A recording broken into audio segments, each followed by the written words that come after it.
Adrar des Iphoras, vallée de la Mététaï. 2 mois après le début de l'opération française, les parachutistes de la Légion traquent les djihadistes au cœur de leur fief. L'Adrar est grand comme la moitié de la France.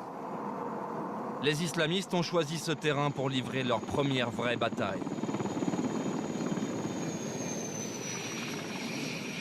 Le sanctuaire d'Al-Qaïda au Maghreb islamique, le voilà.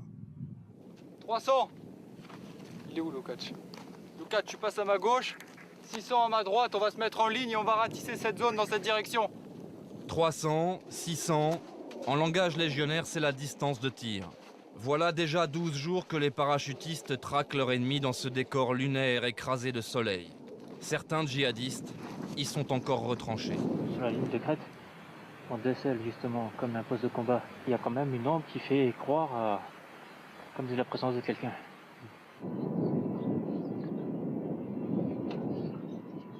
Donc le risque maximum c'est quoi? C'est qu'il y ait quelqu'un qui a pas une Kalachnikov ou un armement quelconque qui nous attende.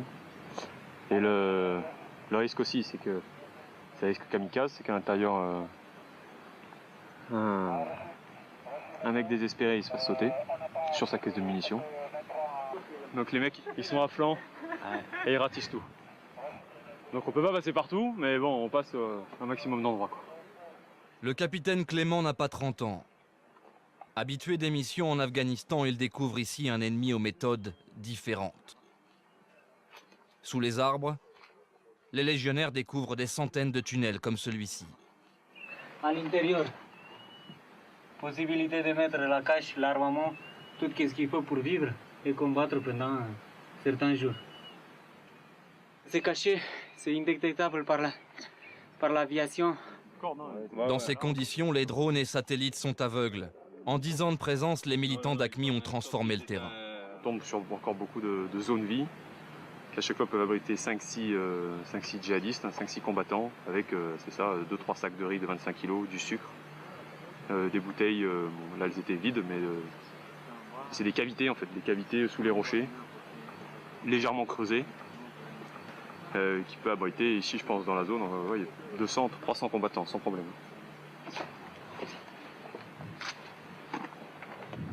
Sur ce terrain, pas moyen d'engager les chars.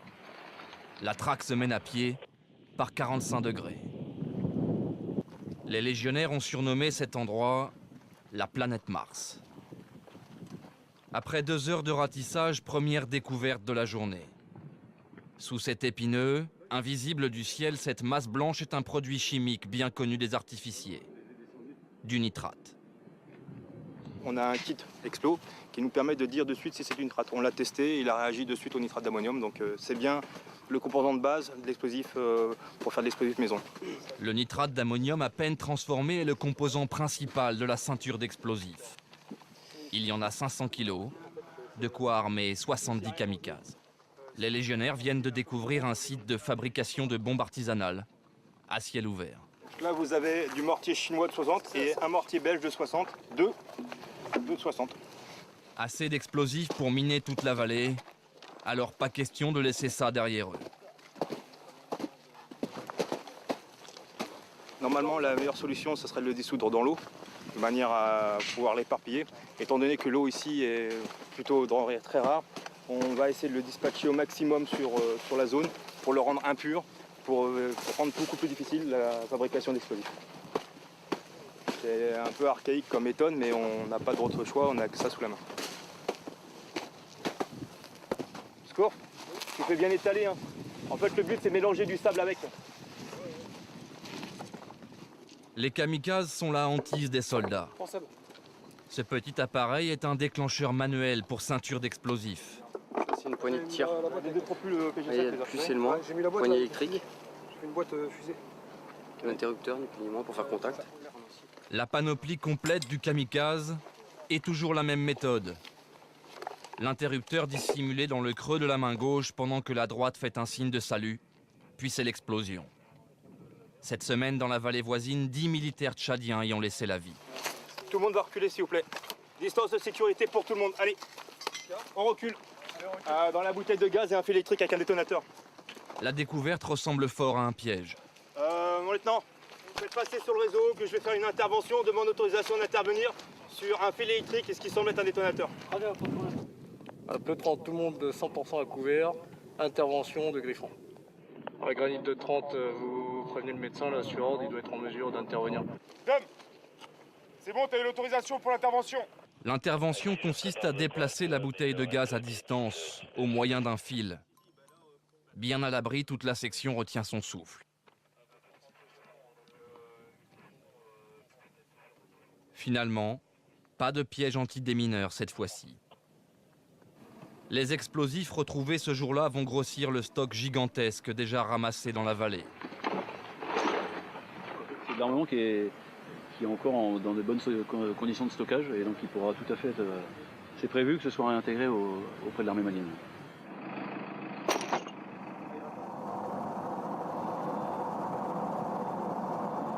Retour à la base de Thessalite pour les parachutistes.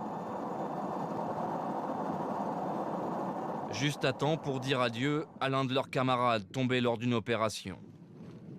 Le 3e soldat français tué au Mali. Il était caporal. Il avait 26 ans.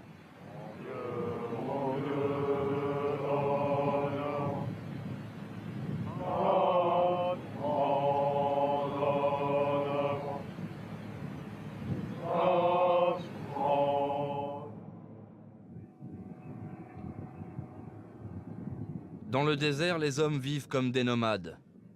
La logistique n'a jamais été le point fort des Français. Dès l'aube, il faut repartir. Un groupe de djihadistes a été repéré dans la nuit.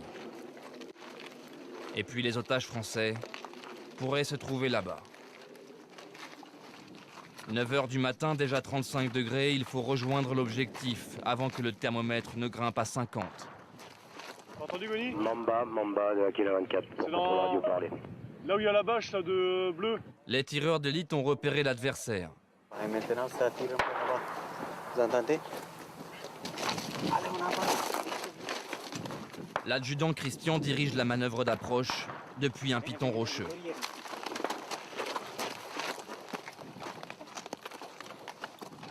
Vincent. Oui.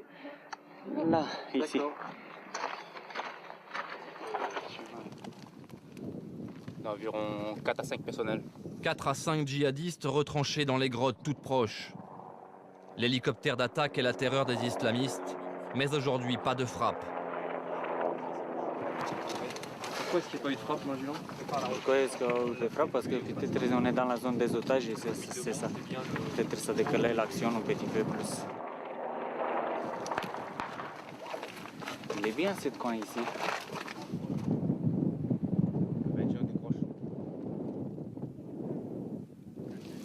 Oui, c'est Akela 52, donc assaut prévu d'ici 5 à 10 minutes. Alpha, donc nous on est à 150 mètres derrière les éléments de Nord 3, donc on a besoin d'intervenir en moins d'une minute hein, sur notre.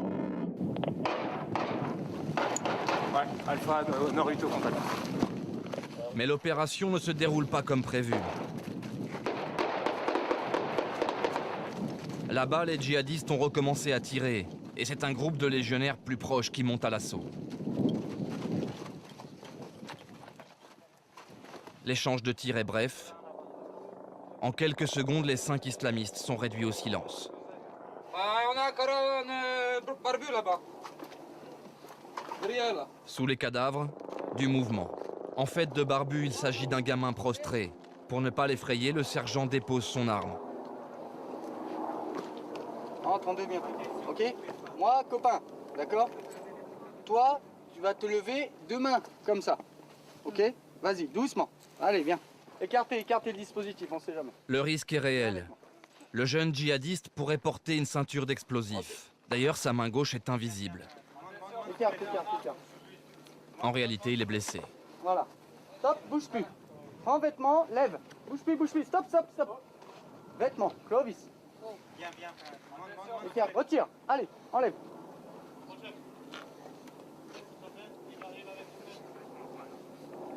Ok. Pose ici. Voilà. Pantalon. Enlève. Ok, c'est bon, remets-le. L'enfant ne porte rien, La tension retombe. C'est bon, sors. Allez, viens.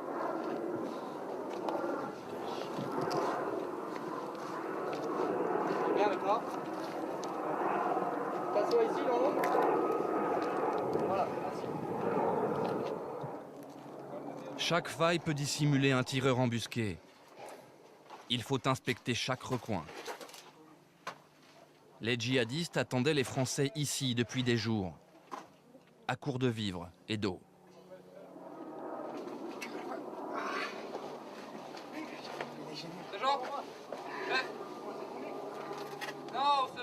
Oui, mais. On confirme le compte rendu, hein. 4 personnels détruits et 1 prisonnier. 4 djihadistes abattus et un gamin, prisonnier. Ok, merci. Tiens, c'est de l'eau. Il y a quelques minutes à peine, les 2 combattants se tiraient dessus. À présent, ils font connaissance. Comment t'appelles? Hein? Abdurrahman. Abdurrahman. Sébastien. Sébastien. Ok. Faut pas pam-pam, ok? Quoi? Ah, tu veux partir? Après. Tranquille. Une balle a traversé son bras gauche, mais la blessure est sans gravité. L'enfant a surtout besoin de manger.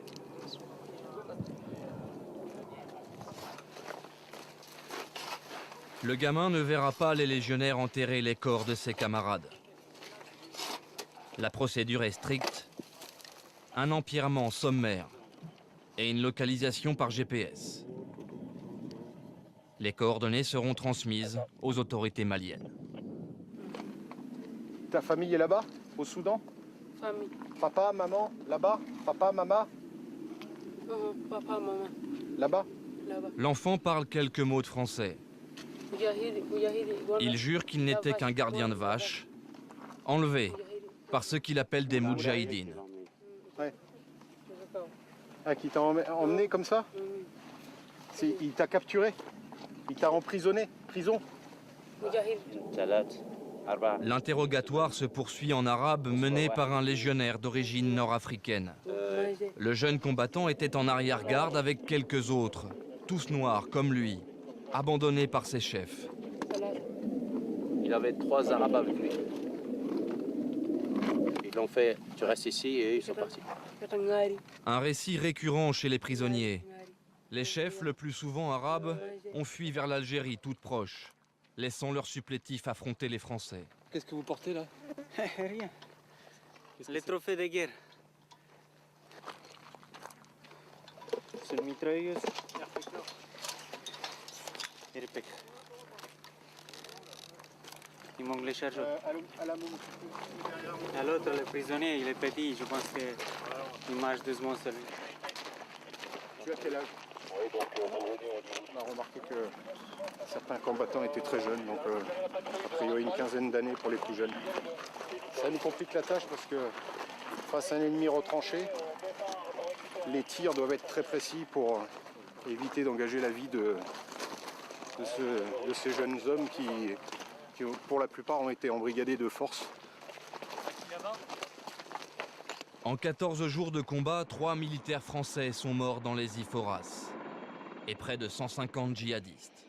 Mais toujours aucune trace des otages français.